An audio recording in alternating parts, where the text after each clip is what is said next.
The first 2 days, I would say that you're a walking red flag. A walking red flag? Yeah. Like, at the beginning, I was like, he's a player. Pot kettle. Officially, like it's not a love triangle yet, you know? Like, I haven't actually kissed, like, any of you both yet.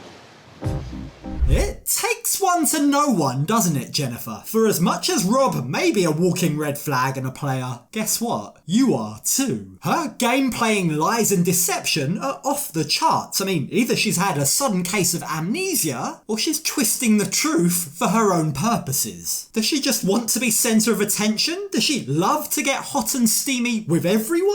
Well, when we join her in this episode, Cole approaches her at the pool to discuss what actually happened last night. I was having a great time with you, and then you pushed me out of the way to go talk to Rob.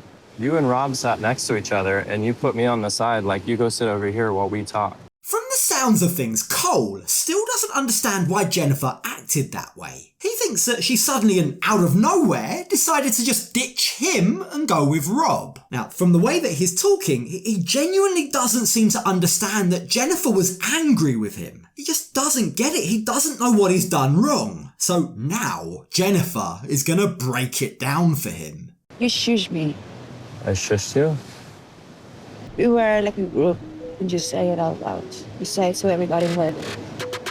I was already in an uncomfortable situation with Tim, she says, but you just made it worse. Not only did you shush me, which I didn't like, she says, but you also just showed that you're a jealous and controlling person. To act like that way, that jealous and that possessive over me, having only known me for a few days, was a massive turn-off, she says to him. And she's right. Not only is she right, but remarkably, Cole actually acknowledges it. When it's explained to him like this, he gets it and he takes responsibility for it. I'm gonna apologize for that, because I understand that that's bothering you and feel absolutely horrible that would have hurt you. Now, while Cole apologises, while he goes on to say to her that we need to learn to communicate better, that's the only way that we won't hurt each other. Privately to the camera crew, he also reveals that he's nervous about giving Jennifer another chance. Like, I've taken responsibility, he says, but she hasn't. She hasn't taken any accountability for her role in what happened last night. And also, just to add to that, his spider senses are also tingling. Like, he senses that something more may have happened with Rob last night. Something that Jennifer isn't exactly being particularly forthcoming with. And boy, he doesn't know the half of it. Now, when we join Jennifer later on that evening, she's spending more time with Rob. Last night, Yeah. I had a great time. Yeah, I did too. I really enjoyed it.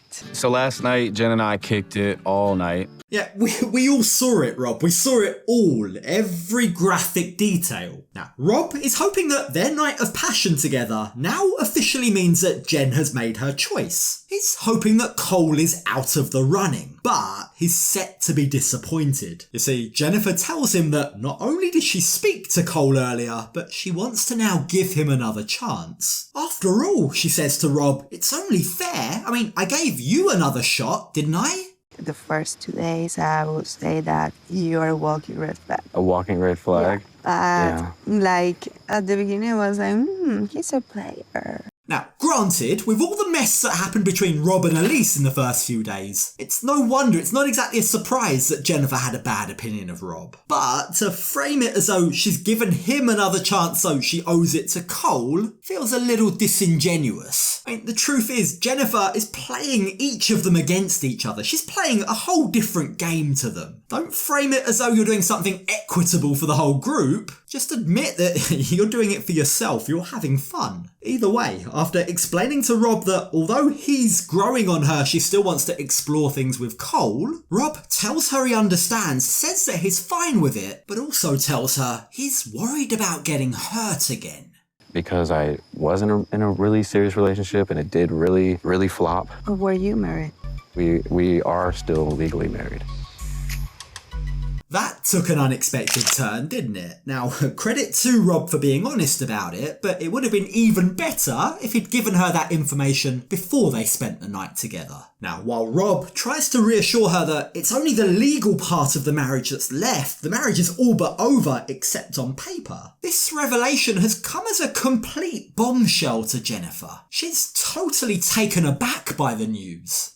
And the fact that he's still married makes me worry a little bit that he's not the person that I can see myself with in the future. I may not have liked the way that Cole acted last night, she says, but at least he isn't married. Now, if you think that things are beginning to get tangled and complicated now, just you wait until the next day. You see, when we next join them, the whole group are playing a series of games.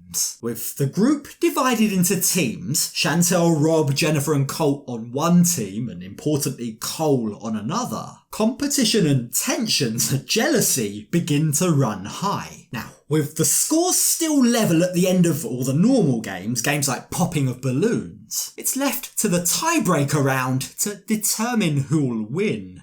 So in order to break the tie, we're gonna have a kiss-off. So you guys can choose your best kissers. Now, you might think that with Jennifer and Rob on the same team, this should be an easy choice, right? I mean, Rob is definitely very excited at the prospect of kissing Jen in front of Cole. But after a little bit of deliberation, the team actually make an interesting choice as to who they want to represent them. They want Jennifer and Chantel. Now, their competition from the other team is Elise and Tessa, and Chantel is nervous but excited.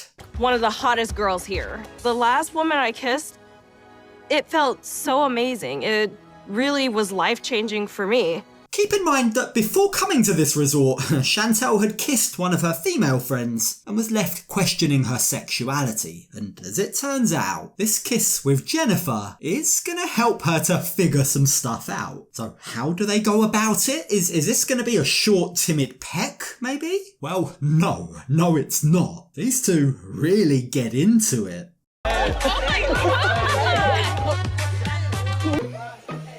Hey, I love it. Damn! What?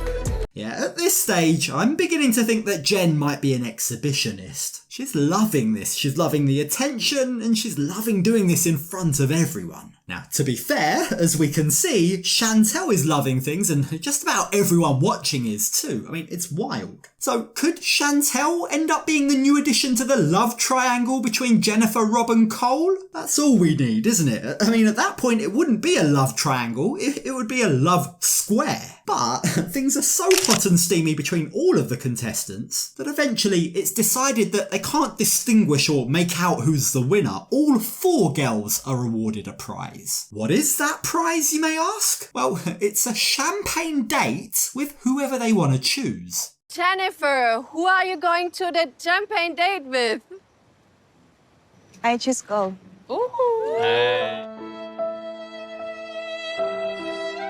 Ouch, that's gotta hurt. I mean, with Rob standing right next to her, Jennifer chooses Cole. I mean, just look at Rob's face. It clearly stings. Now, Jennifer actually clarifies. She says that after the marriage bombshell that Rob dropped, she now wants to spend more time with Cole. But fear not, Rob, because he's handed another lifeline from Chantel. I super enjoyed our kiss, and I hope you won't be upset if I ask Rob on a date.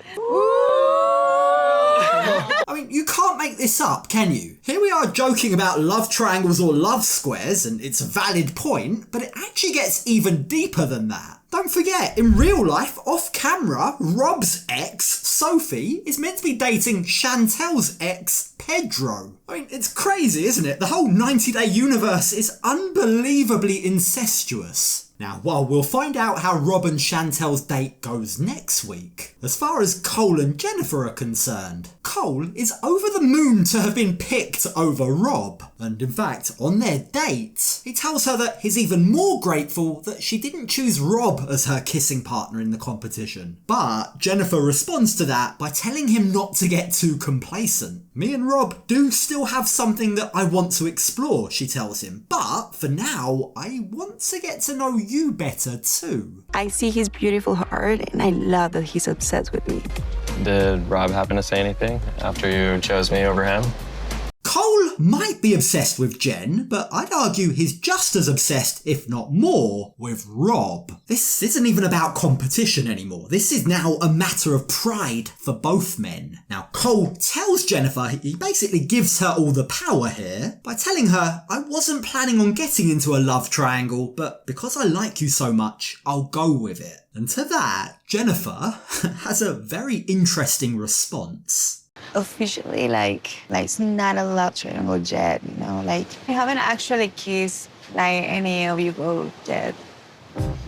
Really, Jennifer? You haven't kissed either of the guys yet? Someone better call a doctor because her short-term memory is remarkably bad. Again, need I remind you, there are cameras in every room. How exactly does she think she's going to get away with this lie? It's a barefaced lie. I mean, it isn't exactly a good foundation on which to start a new relationship, is it? One thing I do know is Jen is playing a very dangerous game here. But she loves it. She loves the attention and she loves the drama. And when this lie blows up in her face, which inevitably it will, you get the feeling that for as messy as it's gonna be, it sure is gonna be fun to watch.